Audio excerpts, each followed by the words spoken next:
Hello class. All right, so today I want to provide a very short mini lesson on the 4 stages of the inquiry process.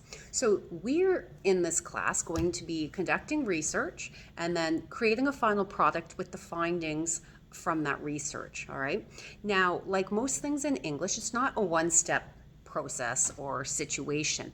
There are a variety of things that we need to do. So what I want to talk about is the inquiry process as a whole.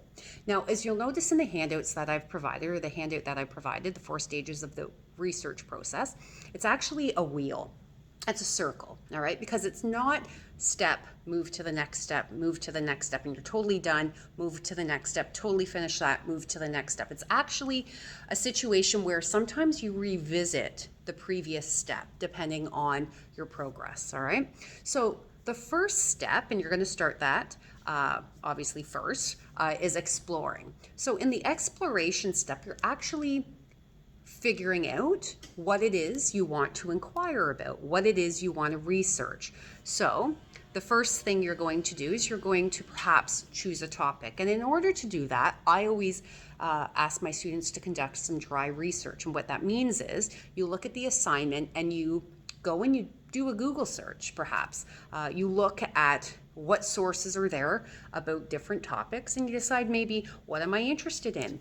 What is there a good amount of information on? What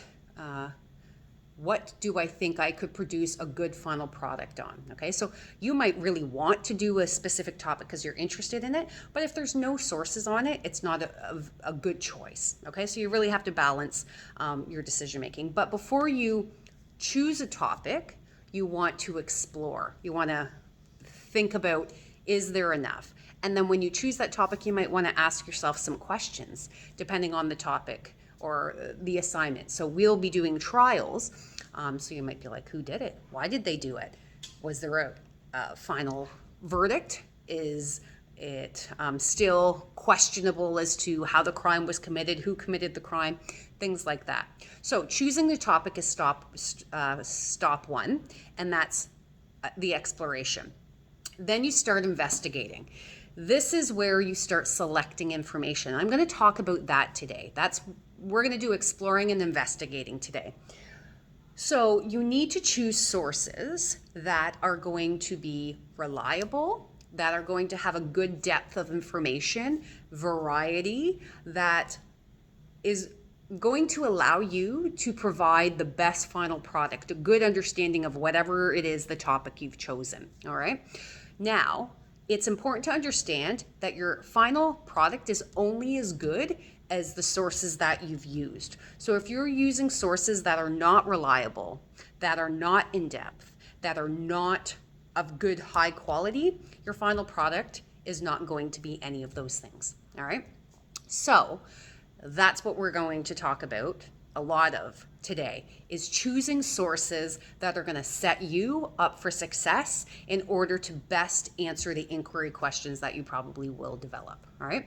Now, once you've selected your sources, and it will be 3 or 4 sources depending on what I stipulate, you then are going to organize those sources and put them into an outline. So it's the processing. It's taking all of the information, deciding what's really important, what's not so important, organizing it, and developing a thesis, okay? And that all happens in your outline, which will happen later this week.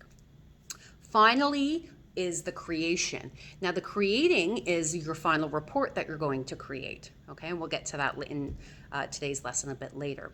Creating is, in this circumstance, is a report, but it could end up being, in other circumstances, a podcast. It could end up being an essay. It could end up being a presentation, all right? And that final product needs to be of top-notch quality, all right?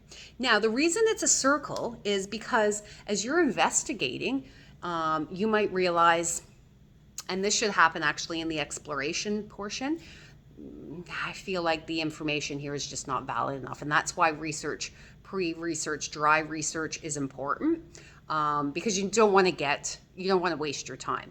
But when you get to the processing and you start doing your outline, you might realize, oh my goodness, my crime section or my first section isn't very in depth. I need to do some more research. So you go back to investigating.